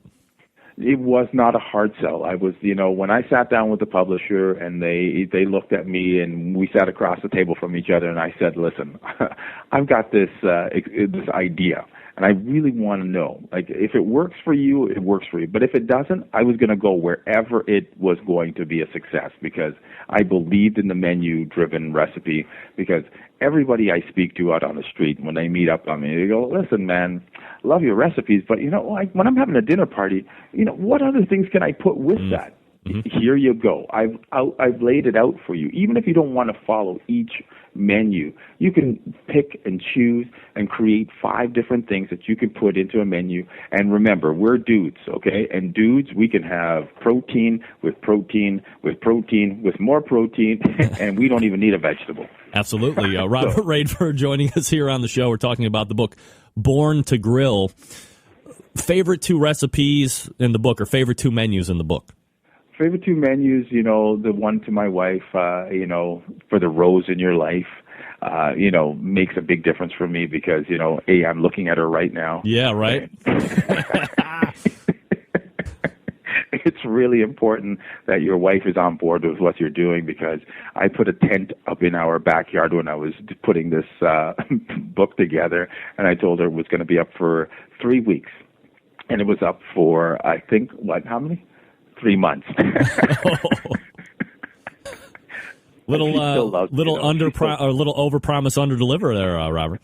You know how it goes, man. Come on, it's better to ask for permission, forgiveness than permission, right? That's right, absolutely. So, but, and then, what, there's a section in there with go-to meals for my kids, because this book was really a labor of love. We basically, we shot it in our house. In our real house, not in a license to grill house. We shot this in our real house. So it was one of those situations where, if this wasn't something that we believed in, we weren't going to get it done. In your opinion, how do you tell people when they ask you, or maybe they don't, but here on the show, since it's really dedicated to barbecue and grilling, how do you tell people the differences between barbecue and grilling, or is there no difference in your mind between the two? In my opinion, there's a big difference between barbecuing and grilling. Grilling is, the gas and the propane, and barbecuing is charcoal and smoking. Now, can you introduce some of the smoking and basically, can you introduce smoke into your grill? The fact is, I did 104 shows on License to Grill, so yes, you can. Are you going to get exactly the same type of format? Probably you're going to get pretty close. Now, with charcoal, I tell people flat out, if you're getting any flavor from your charcoal, you're not doing it the right way, because charcoal is supposed to only emit heat. It starts off high and it works itself down low. With propane and natural gas, you've got a place where you can basically have consistent heat throughout the process. So for me, the difference between charcoal and barbecuing is the fact that barbecuing, you got a lot of charcoal cooking, a lot of smoking, and with the gas grilling, most people are going to put on things that can be done fast. You know, burgers, some dogs, you know, a steak. But are you going to smoke ribs on your regular, you know, propane and natural gas? Most people won't, but you can. But, you know, on charcoal, it's inherent to the, you know, the practice itself. What kind of cookers do you own? If I go in Robert Rainford's backyard, are you somebody that's like a Ted Reader that has 158,000 different cookers and vessels of all kinds, or are you, pretty Teddy modest? and I are neighbors, so. Oh, so what's his is yours, right? We're down the street from each other. I mean, it's down a long street. But, you know, Green Egg, Horizon Smoker. I got a Lynx grill. I've got some Napoleon grills. So, yeah, I try to hit for the cycle. You know, I want one of everything that I can possibly have, like the Komodo-style grilling, which I get from that Green Egg. You can't get that experience on any other apparatus. You know, my Horizon Smoker, I've got a torpedo smoker on one side, so I can do a ton of smoking on that and get all those flavors that I want from the charcoal and from the wood chips that I use on it. And then my gas grills, you know, high and low, you know, high and fast. I can get a lot of stuff done that way. Are you a proponent, or do you prefer charcoal over gas, or do you take them both and it's just kind of a situational thing on which one you'll use? You know, I would, the latter part of what you just said, you know, it's very situational for me. You know, if I'm doing ribs and I want that smoke, then I'm going to go on my smoker. You know, but if I'm coming home from work and I'm a little bit on the tired side and I just want to light up my propane and start cooking my steak, you know, I want to do that. I mean, the big difference here, and I want all your listeners to listen to this one very carefully, the difference between propane and charcoal is 3 beers to get your charcoal lit, 1 beer to get your propane lit. Okay, and make sure they understand this. Please reiterate this to everybody you talk to. 3 beers. Beer or 3 beers. I always want to be charcoal, then. I want to be 3 beers deep before I start doing anything, especially if it's around fire and knives, right? Exactly. Nothing So bad ever there. happens when that concoction comes up. Robert Rainford joining us here on the show. Let me ask you something, Robert, because I'm always interested to get first-time guests into the show's take on this. I'm very steadfast in my belief, which I will leave off to the side. You see on a lot of Food Network shows, and you know they're very cooking in general, very popular, right? But they will say, okay, so we're going to grill a steak, and you sear the steak to seal in the juices. Do you find any incorrectness with that statement at all? Am I making noises here? Sorry, there's guttural noises coming from my throat. I don't even know why I'm making those noises, but here's my answer. Anybody that tells you you're sealing in, locking in, is not correct in their analysis. You caramelize exterior sugars on high heats, which means you're going to get those beautiful char marks, but you're not sealing in any juices. The only way to seal in those juices is allowing that steak to rest at the end of the cooking process for 5 to 10 minutes. So, you know, I believe me, you can trust a guy that did 104 shows on the Food Network up here in Canada, or you can trust somebody that's lying to you. I'm not lying to you. All right, well, I'll take the guy that's not lying to me. Grilling competition between Robert Rainford, Ted Reader, and Danielle Domoski from BBQ. Who wins? These are the greatest barbecue and grillers in Canada as they exist right now. You know what? I love all two of those people, and Teddy and I have always said to each other, that grilling competition, like if you think food is competition, then you don't really love food. You know, I understand it's great for the readers and it's good for the listeners and it's good for the people who watch television, but for us personally, you know what? I can appreciate what Teddy does. I can appreciate what, you know, BBQ does. I can appreciate what I do. So if we can all appreciate that, then we're all in the same boat. I mean, competition, food is not competition. It's about love. Have you ever met a guy named Harry Sue from Slap Yo Daddy Barbecue? I've not seen him, but I have heard of him. I'm telling you right now, you guys are kindred spirits. It's almost like you channeled him, because that's all he talks about. Barbecue is love. Barbecue is being around friends. It's not about, well, I mean, he kicks everybody's ass in competition, by the way, but that's not like the mantra for him. The mantra is spreading the joy of cooking and being around friends and spreading love, and barbecue is love. That's his go-to saying. So that's kind of awesome that you're kind of saying the same thing and reiterating his words as well. Robert, somebody else saying something? Yeah, I love it. No doubt. So what are some of the next projects that you got up your sleeve, Robert? So I've taped a new pilot for my new series coming out relative. Like I said, at this point, I don't want to speak about it too early, but, I have taped a pilot. I've got my second book, which I've got about 75% done at this point. Oh. I've got a restaurant here in Toronto called Gossip Restaurant that's on the C&E grounds down by the Lakeshore area in Toronto.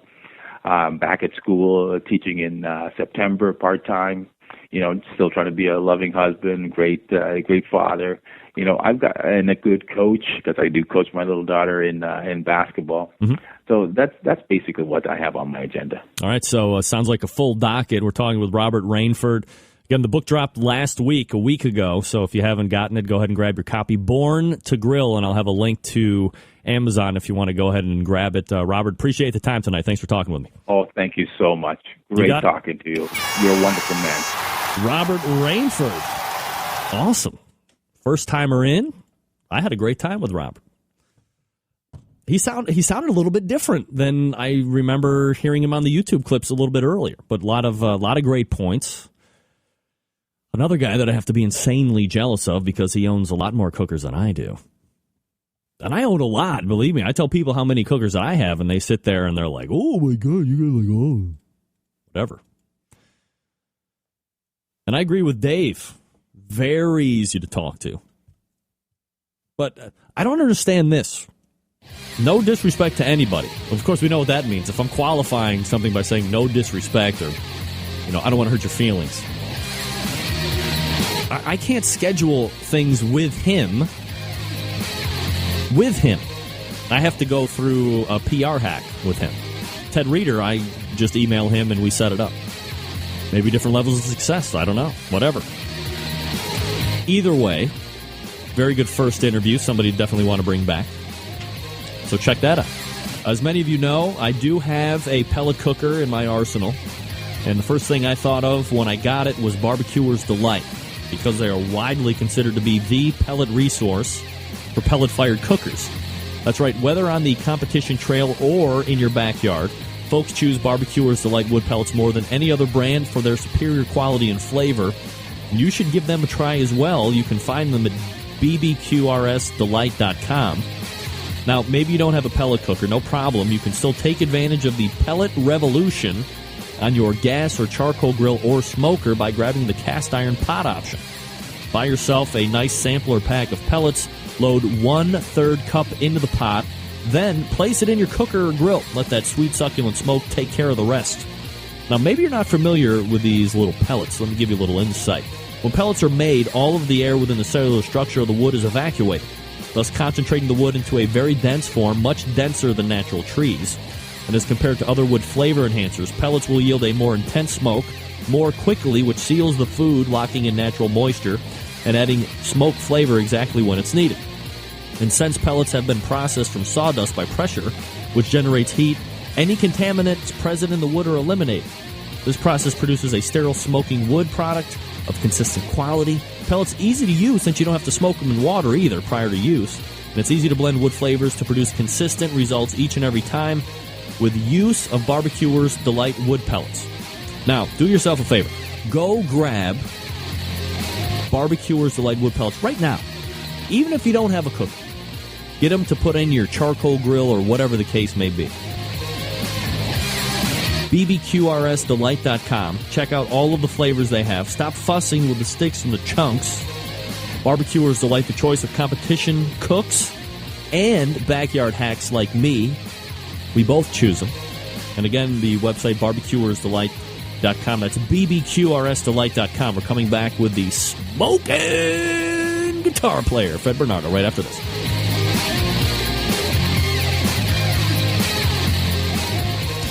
Big name interviews, advice on cooking brisket and ribs, and the only host willing to share his honest opinion on all things important in the world of barbecue. It's the Barbecue Central Show. All right, we are back. Robert Rainford was my guest this past segment. 877-448-0433. Greg at thebbqcentralshow.com. Helping me close the show tonight, a longtime sponsor of the show, but new to the competition cooking trials. And his team is really starting to catch some heat now, no pun intended, as we head into the summer. Here to recap the weekend in Green Lane, PA, none other than the smoking guitar player himself, Fred Bernardo. Fred, how are you, bud? How you doing, bud? I have been dying in anxious anticipation to hear the new song that Fred has concocted. That's right. Let's hear it. You got it? You ready? Oh, no, I'm not ready yet. I need a couple minutes to warm up. But, you know, they remember that I broke my first hit, The Legend of Barbecue 1, the song written about our motorhome right here on your show. I believe it sounded a little something like this. Some guitar strumming, and then it was a Barbecue 1, Barbecue 1. Very mysterious. Yes. Very mysterious sounding, yes. The haunting. Things that I thought of when I heard that were, how many hours did it take you to actually think of and then put pen to paper, get those lyrics down onto a tablet? I ran out of ink. I mean, I blew through so many pens. And I must tell you, Greg, ever since I broke that song on your show, things just haven't been quite the same. What has changed in the life of a smoking guitar player since the drop of that song? It's just been different. I can just tell things are different. All right, let's not get into any sordid details. We don't want to know anything about. Let's keep it clean on the internet. All right, Fred, so you went to Green Lane, Pennsylvania, and competed under Tasty Lakes Barbecue. Let's go ahead from you. Just a kind of a general recap of the weekend. How did it go for you? Nothing in particular on the categories, because we'll get to those here in a second. But just as far as cooking and setting up, anything out of the ordinary you had to contend with? Yeah, really good weather. Terrible, right? Really good weather. 2 contests in a row, really good weather, and this week might even get good weather again. Where are you gonna be at this coming weekend? Middletown, Delaware. Oh, so you're going to be going up against the boys from Pork Barrel BBQ. They're going to be down there too. Sure, absolutely. I think they might have been in Salisbury a few weeks ago. We did Salisbury a few weeks ago. They might have been there. No, the only one that they've cooked in 2012 was that Las Vegas competition. Yeah, they did pretty good out there too, didn't they? Third overall. I think that's pretty good out of 148,000 teams. That's pretty darn good, that's right. All right, so aside from the great weather that you had to contend with, how was the cook at Green Lane? You know, everything was groovy. I mean, that's a great contest. It's in a great spot. It's really a nice setup. There's tons of staff, tons of help, tons of volunteers. It just makes the thing go really easy. You know, you get there, they put you right in your spot. They're just so attentive to everything. They've really got it covered, and it just makes everything easier. You know, you don't have to worry about any of that logistical type stuff. And then, of course, if the weather cooperates, that just makes it even better.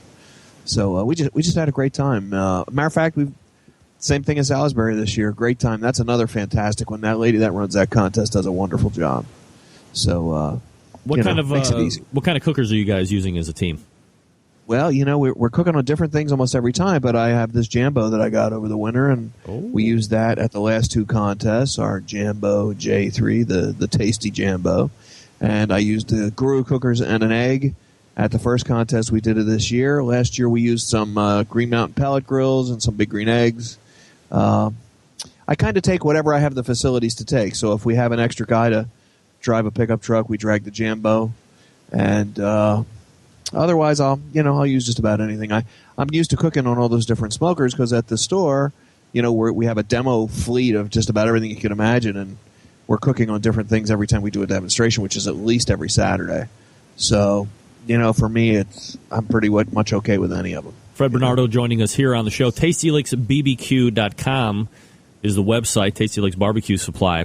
Let's go ahead and take a little bit more in-depth look at the individual categories, and we'll go ahead and cover them as they're called out during the award ceremony. So chicken is typically the first thing that they call out at KCBS events. 11th overall, so you're just outside of the top 10. But I wonder this, in the mind of a competitor, Fred, when you don't get called, and there was, I think, 50-plus teams there, where is your mind at that point? Do you think you've tanked? I mean, how did chicken taste to you as you were getting ready to turn it in anyway? Well, I got to tell you, my goal at these things is I have two goals. Number one, don't be last, and the second one is to just cook the food as best as possible, like hit my marks every time. And I feel that if I hit my marks and send out the stuff the way it's supposed to be cooked, it's kind of up to the judges. So the last two contests in a row, I really thought I sent out pretty good stuff, about as best as I could do maybe. There's always one or two you think like, well, those ribs weren't exactly right, or, oh, that so-and-so wasn't exactly right. But, that, and I think that's what separates the men from the boys, and that puts me in the boy category, because the guys that really have their act together, they're sending that stuff in exactly the same way every time. At least that's what I'm figuring. I mean, they hit their marks every single time. So that's what I'm trying to do. So when you're sitting there and you don't get called, you're pretty disappointed. Did you think the chicken was good though? I thought my chicken was spot on, dead on. And the thing with chicken, though, interestingly enough, you do have 6 specifically different pieces of meat there. So it really, if you get wildly varying scores from the judges, that one judge could have really got a different animal, right? A different chicken. So really with chicken in particular, each piece is a different leg of potentially a different chicken. So the 6 judges are getting 6 different things. So, you got to make 6 of them perfect. Whereas with brisket, for instance, it might be 6 slices right in a row. So you get that one brisket right, you've got everything right. Absolutely. So 11th overall for chicken. So, after you get the scores, you got to be pretty happy with that considering the amount of teams that are there. Ribs up next, 17th overall for ribs. So again, not a bad finish considering the amount of teams that are there. How did you like the ribs as they were coming off? I thought the ribs were fine. Believe it or not, I actually got a little weirded out at this contest because I had more good stuff than I'm used to. In other words, when I put the 3 racks of ribs in front of me, I had more straight bone, useful, well-cut ribs than I've ever had before to select from. And it actually gave me like a dilemma, like which ones do I put in the box? So, we're tasting them, we're trying to figure it out. So with ribs and pork in particular, I had more than I needed in front of me and had to make some sort of game day decision. And that was a little weird, but I thought I sent out good ribs. And I think I pretty hit those.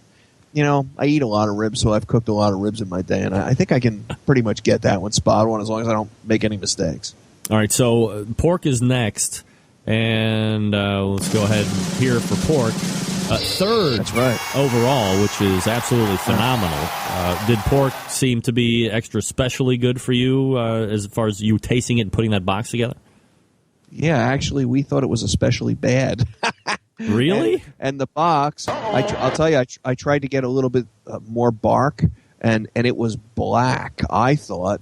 But when I looked at the pictures, when I came home and looked at the pictures, my wife looked at the pictures and said that pork looked scrumptious, and well, it took third. So I thought the pork was our weakest. And when they got done calling ribs, I said to Tim, my teammate, I said, we might as well not even listen to pork. Maybe we'll get something in brisket. And boom, just like that, we got called for third. So you really do sometimes never know. But I'll tell you, I took that pork home and tasted it, and it's fantastic. So, I think the judges were on. I don't know what I was thinking that day. It just the bark was kind of hard, and I don't know. I just didn't think it was at the time the best, but now I think it was. Now, Fred, I mean, you've been on stage, you've played in front of at least 10s and 20s of people during your music career. Which is a rush in its own, right? I mean, you get into music because you want to drink beer and you want to, slam chicks all over and twice on Sunday. Chicks, yeah. Don't forget that. So, what about the pork call third, getting the walk in front of all these people? Is that like a different type of mania, or is it comparable, or are they completely two different worlds? I don't even know what to tell you, man. It's like, it's different. It's really different. I was never athletic, but I guess I'm competitive, and we were just really excited. But we've been getting consistently better, and you get your scores sometimes. Salisbury, we were 31 out of I think 116, and that was quite good. And but I was expecting better because I really hit my marks. So I don't know. We were very, very happy, and I want to keep doing it. If I can keep getting in that range, I'd be happy as a clam. it's a lot short-lived rush and maybe a little. I don't know. When you play if you play a really big show where you got 5,000 people screaming for you, it's something to remember, or 10,000 people. Like I've done opening acts for major acts where it was huge concert venues, and that's a very, very cool thing. It would be even cooler if you were the star, but just being in that in a stadium playing before a big rock band is like an amazing thing to do. But this is kind of cool, very cool, among your peers to know that you can do it and you did your job and you did the best you could, and quite cool. All right, so third overall, you get 24th in brisket. So as you're starting to get those overall announcements, what are the team's feelings when, holy moly, you're going to get to walk again, and it's 5th overall out of 52 teams? I mean, that's quite an accomplishment. Right. Well, they didn't really call. They only called reserve and grand. What? But when I went and got the bastards, I don't know what to tell you there. But when I got the score sheets and I saw 5th on there, it was. I felt it was just. I'm watching the screen here. I don't know what's flipping out. There you go. Yeah, look at these guys. We got the score sheets. 5, baby. And my teammate there, Tim, to my left, from across the room, sort of mouthed to me, what we get, and I put my hand up 5. He just couldn't believe it. Good finish for us. I felt we deserved it a few other times that we didn't get it, so it was nice to, it was nice to have a good one. It feels good. And for third, we got a trophy, and I wanted to have the trophy right here next to me, but it's over at the store on display, proudly on display already. But I did get some money too. I had the money here. Hey, look at that, Benjamins. We always love tasty Ben Franklin. Yeah, and I'll tell you, this money here that I won, that'll pay for one of the 7 tires I had to buy on the way to Salisbury to get us there. What? So there you go. Wow. So big tire thing going on. We'll leave that for another story for another day. That's another Barbecue One song.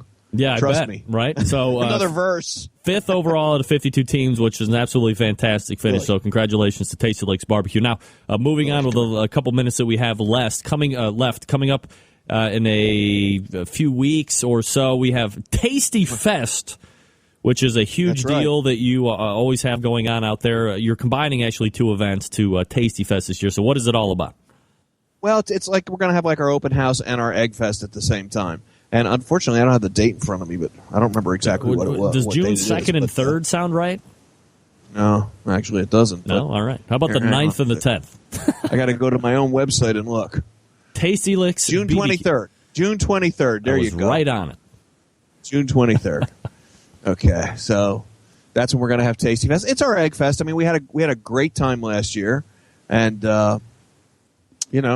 everybody comes. All the eggheads come and they hang out and they cook and all that stuff. Now, here's one of the things. I'm trying to get the dog here because Lily, come here. The Smoking Retriever's been making an appearance at contests. Lily, come here, come on. You remember Lily, the Smoking Retriever? Yeah, I think we were talking about what size smoke ring she might have if we were to accidentally hack her leg off. Look, she's half asleep. There she is, the Smoking Retriever. She sleeps on my feet under the desk. And, you mentioned that internally, she may have a big smoke ring, but I got to tell you, she straightened me out on that. It's not the smoke ring that's important; it's the bark. Of course, it is the bark. Hey-o. Symbol. One of the things that I find unique about pretty much any Egg Fest, yours is going to be Tasty Fest, is the fact that you can buy or put in like an advanced purchase of a demo egg that's going to be used out there. I mean, this is really one of the most optimal ways financially for somebody to get their hands on a Big Green Egg if they've always sought after one, right? Yeah, it's a very cool way to do it. It's brand new, has warranty, gets used a little bit. Sometimes they get a lot of sauce dripped on them and things from sloppy cooking, but no big deal. And, you save yourself some good bucks. You can go on our website, or you can go to tastylicksbarbecue.com / I forget what it is, / something, probably Tasty Fest. But anyway, it's right on there. Click on there, and you can go to the page, and you can register, come to the fest. We have a little party the night before. The team is going to cook for everybody. And you can order your demo egg and get a big discount and pick it right up and take it home with you. Absolutely. Great thing to do. You have to be able to take it home, though. You really have to be able to take it home. I mean, we have room to maybe stash 1 or 2, but this is the kind of thing you take home. You take right home with you. Around 3 o'clock, we put the fires out, cool them down. By 4 or 5, we're loading them all up in people's cars. I mean, I've strapped them in the front seats of Lexus and, Mercedes and all kinds of cars to get them out of there, And that's going to be June 23rd, so check it out, tastylicksbbq.com for more information. All right, let's go ahead and release the newest to-be number one. It probably will enter right around 10, but it'll have an upward bullet on Billboard's top 10. That's right. So this is a new one, came to mind just after one of these contests. All right, let's hear it.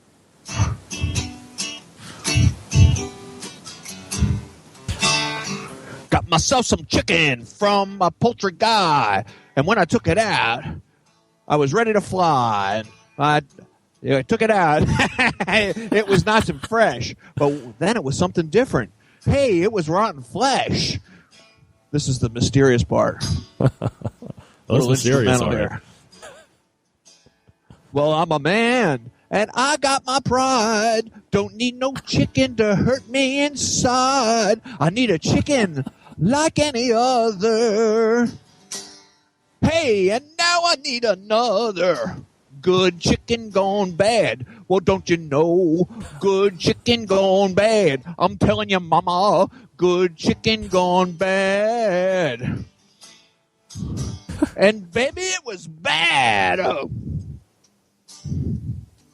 We're grooving here. Sounds like good chicken gone bad. And baby, it was bad.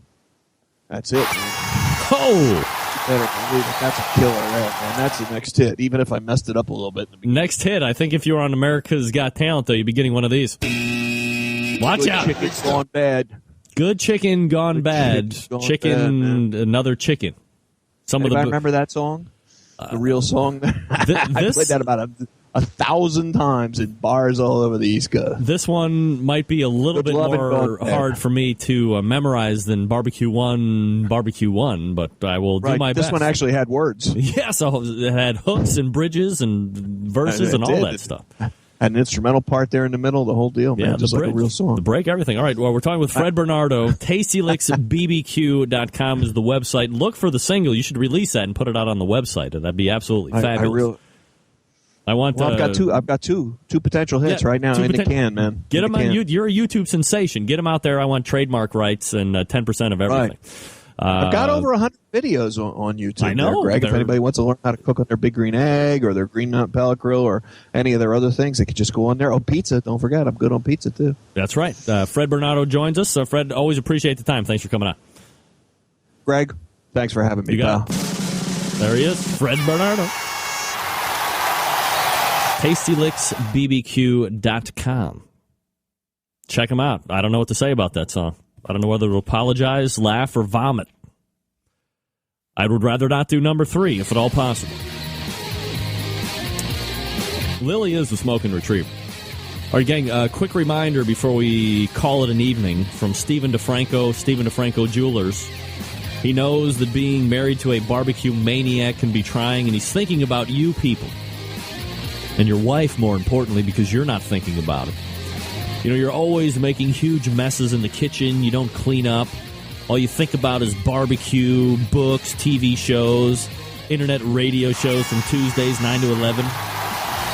To you, your clothes smell great when they're covered with your barbecue smoke, but to your significant other, your clothes stink.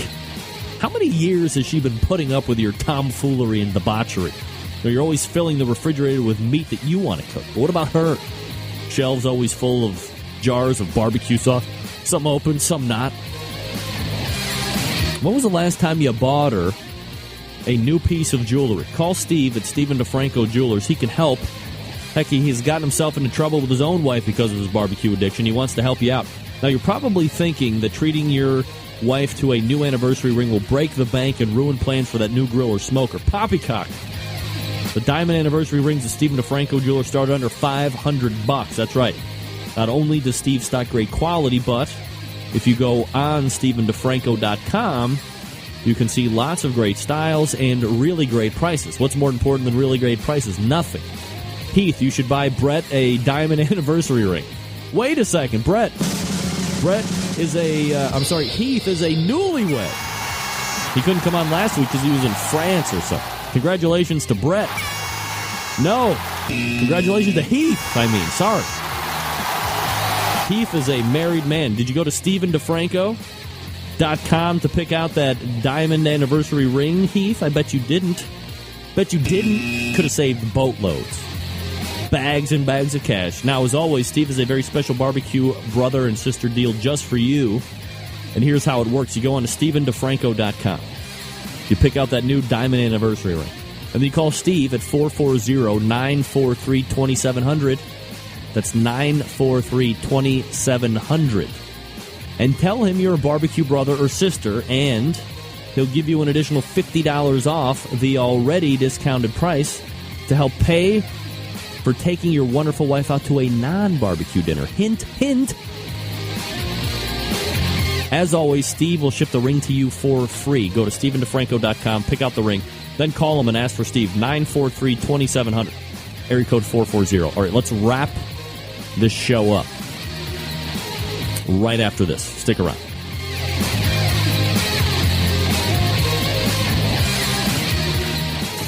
Get in the smoke. Call 877-448-0433 to get on the air. Now, here's your host, Greg Rempe. All right, we're coming back. It's going to be a very quick, and by a very quick wrapping up segment, I mean this quick. That quick. All right, let me thank my guests tonight. We started out with Heath Hall from Pork Barrel BBQ. And we had me talking for a few minutes, so thank you to me. Appreciate that. Second hour, we had Robert Rainford. First-timer, did great. Looking forward to having him potentially back on the show if he would want to come back on. It's always up to the guests, too. Blood Diamond, oh my God. And my last guest this evening, just last segment, Fred Bernardo of Tasty Licks Barbecue Supply. Bad Chicken, making its way onto the hit singles list as we speak. Packed show for next week. Let me help you to control the rusty grill grate population. Folks, if you have raw cast iron, you use it. Clean it off once you're done. As it starts to cool down, spray a little Pam or take some Crisco and rub it on there. Let it bake back in each and every time. It'll keep the grate seasoned. It will keep rust at bay. That's what we want, rust at bay. Also, September 11th, 2001. I will never forget. And you better not either. Pray for Sherry Gray and Rod Gray, too. If you can help out with the blood donations in Kansas City, Missouri, do that. Go to Rod's webpage and see what you can do to help. Until next Tuesday at 9 p.m. Eastern Standard Time, this is your program host and proud U.S. American, Greg Rempe. Good night now.